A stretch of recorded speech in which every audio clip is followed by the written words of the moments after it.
Hi friends, இது என்ன வீடியோன்னா ஒரு 10 மணி நேரத்துக்கு முன்னாடி ஒரு வீடியோ போஸ்ட் பண்ணியிருந்தேன்.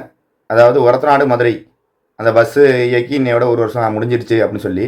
இது அதோட கண்டினியூ வீடியோ மாதிரியே சொல்லலாம். இதுவும் இன்னொரு long runners Orathanadu depot initiate பண்ண இன்னொரு லாங் ரன்னர்ஸ் அந்த பற்றின வீடியோ தான்.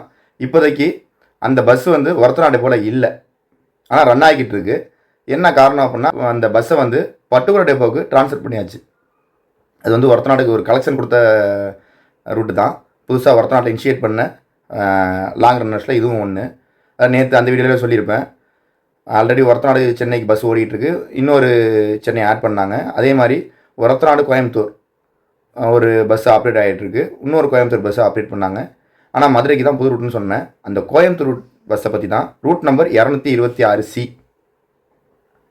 அந்த பஸ்ஸு இந்த மதுரை பஸ் வந்த நேரத்தில் ட்ரான்ஸ்ஃபர் பண்ணியாச்சு பட்டுக்கோட்டைக்கு. அதுக்கு முன்னாடி ஒரு 1 இயர் ஓடி இருக்கும் ஒரத்தநாடு டெப்போவில். அந்த ரூட்டு எப்படி இனிஷியேட் பண்ணது அப்படின்னா, ஒரத்தநாட்டிலேருந்து கோயம்புத்தூர் மதியானம் ஒரு 2 மணிக்கு எடுத்து கோயம்புத்தூர் போவாங்க.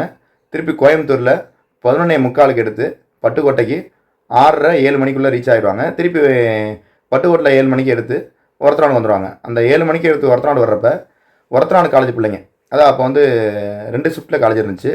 காலேஜில் 8 மணிக்கு ஆரம்பித்து 12:30 மணிக்கு முடிகிறது ஒரு ஷிஃப்ட்டும், மதியானம் 12 மணிக்கு ஆரம்பித்து 4:30 மணிக்கு முடிகிற மாதிரி ஒரு ஷிஃப்ட்டும் இருந்துச்சு. இப்போ ஒரு ஷிஃப்ட் ஆகிடுச்சு, அதனால் டைம்லாம் மாறிடுச்சு. அப்போ அந்த பஸ்ஸு ரொம்ப யூஸ்ஃபுல்லாக இருந்துச்சு. காலையில் பட்டுக்கோட்டையிலேருந்து ஒரத்தநாடு வர்றப்ப நல்ல லோடோடு வரும், நல்ல கலெக்ஷனாகவும் இருந்துச்சு. ஏன்னா மதியான நேரத்தில் போகிறப்ப கொஞ்சம் மதியான நேரத்தில் கொஞ்சம் ரெஸ்ட் இருந்தானே, அப்போ வந்து அங்கங்கே டிக்கெட் இது பண்ணிட்டு போனாலும் ரிட்டன் 11:50க்கு அங்கேருந்து எடுத்து பட்டுக்கோட்டை போகிறப்ப நல்ல ஃபுல் லோடோடு போகும். திரும்பி பட்டுக்கோட்டையிலையும் ஒரத்தநாடு வர்றப்ப நல்ல ஃபுல் லோடோடு போகும். இப்போ பட்டுக்கோட்டை டெப்போக்கு போனதுக்கப்புறம் எப்படி ஆப்ரேட் பண்ணுறாங்க அப்படின்னா, பட்டுக்கோட்டையில் ஒரு மணி ரேஞ்சில் எடுத்து பேலன்ஸ் எல்லாமே அதே டைமை கீப்பப் பண்ணி திரும்பி கோயம்புத்தூரில் அதே 11:50க்கு எடுத்து பட்டுக்கோட்டையோட போய் ஹால் பண்ணுறாங்க. இப்போ கொஞ்சம் வருமானம் கம்மியாக தான் இருக்கும். என்ன ரீசன்னா, மதியான நேரத்தில் அந்தளவுக்கு பட்டுக்கோட்டையும் ஒரத்தநாடு வரப்பயுமே பெரிய அளவு டிக்கெட் இருக்காது. அதே மாதிரி காலையில் பட்டுக்கோட்டையும் ஒரத்தநாடு வரப்போ நல்ல லோடோட வரும்னு சொன்னல, அந்த டிக்கெட்டும் இந்த பஸ்ஸில் இல்லாமல் போயிடறனால கொஞ்சம் வருமானம் கொஞ்சம் குறையுது. அதாவது காலையில் உள்ள வருமானம் குறையிறனால அந்த பஸ்ஸோட வருமானம் குறையுது அப்படின்னு சொல்லலாம். இது எதுக்கு இந்த வீடியோ போடுறேன் அப்படின்னா, இந்த ரூட்டும் நம்ம கொஞ்சம் ட்ரை பண்ணி கேட்டோம். அதாவது ஒரத்தநாட்டிலேருந்து லாங் ரன்னர்ஸ் வந்து சென்னையை தவிர பாக்கி ஒன்றும் ஸ்டார்ட் ஆகிற மாதிரி இல்லை, நீடு இருக்குது.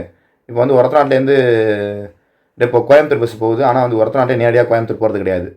Orathanadu to Trichy, Trichy to Thanjavur, Thanjavur to Coimbatore, Coimbatore to Orathanadu. Bus ஃபேன்ஸ்லாம் என்ன சொல்கிறாங்க அப்படின்னா, இல்லை வந்து ட்ரான்ஸ்ஃபர் பண்ண பஸ் தானே, தஞ்சாவூர் டெப்போலேருந்து ட்ரான்ஸ்ஃபர் பண்ணி தானே ஒரத்தநாடு டெப்போ வாங்கினீங்க அப்படின்னு சொல்லி ஒரு நேம் இருக்குது. ஏன் நம்மளே ஒரு இனிஷியேட் பண்ணுவோம்னு சொல்லி தான் இதை கொஞ்சம் ட்ரை பண்ணி வாங்கினது.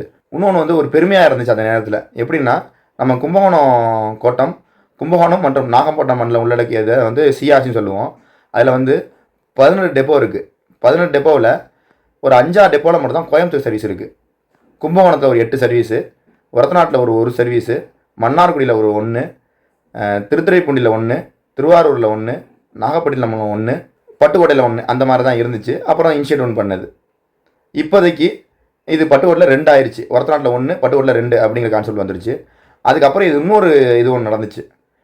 பட்டுக்கோட்டை டெப்போக்கு ட்ரான்ஸ்ஃபர் ஆகிறதுக்கு முன்னாடியே இந்த பஸ் வந்து பேராவூர்லேருந்து கோயம்புத்தூர் சர்வீஸ் கேட்டனால இந்த பஸ்ஸை ட்ரான்ஸ்ஃபர் பண்ணி கொடுத்துருங்க அப்படின்னு சொல்லி கேட்டாங்க. ட்ரான்ஸ்ஃபர் பண்ணுற எல்லா ஒர்க்கும் நடந்துச்சு. அதுக்கப்புறம் அவங்க என்ன சொல்லிட்டாங்க, எங்களுக்கு வந்து தஞ்சாவூர் வழியால் போனால் ரொம்ப டிஸ்டன்ஸ் அதிகமாக இருக்கும், ஸோ எங்களுக்கு வந்து நேரடியாக புதுக்கோட்டை திருச்சி வழியால் போனால் தான் ஷார்ட்டாக இருக்கும் அப்படின்னு சொல்லி 454Lன்னு சொல்லி புது ரூட் இனிஷியேட் பண்ணிட்டாங்க. அதனால இந்த பஸ் வந்து திருப்பி ஒரத்தநாட்டில் தான் ரன் ஆனிச்சு. அப்புறம் மதுரைக்கு பஸ் விட்டது நேரத்தில் இந்த பஸ் வந்து இதுக்கு போயிடுச்சு, பட்டுக்கோட்டைக்கு போயிடுச்சு. இதனால் வந்து பட்டுக்கோட்டை பீப்புளுக்கு டபுள் சைடும் கவர் ஆகுது, ஒரத்தநாடு பீப்புளுக்கு டபுள் சைடு கவர் ஆகுது. அதில் ஒன்றும் பிரச்சனை இல்லை. என்ன நமக்கு ஒரு லாஸ், நம்ம ஹோம் டெப்போ இனிஷியேட் பண்ண ரூட் வந்து அது லாங் ரூட் வந்து ரொம்ப அரிதான ரூட் வந்து வேறு டெப்போக்கு போச்சுன்னு கொஞ்சம் வருத்தம் தான்.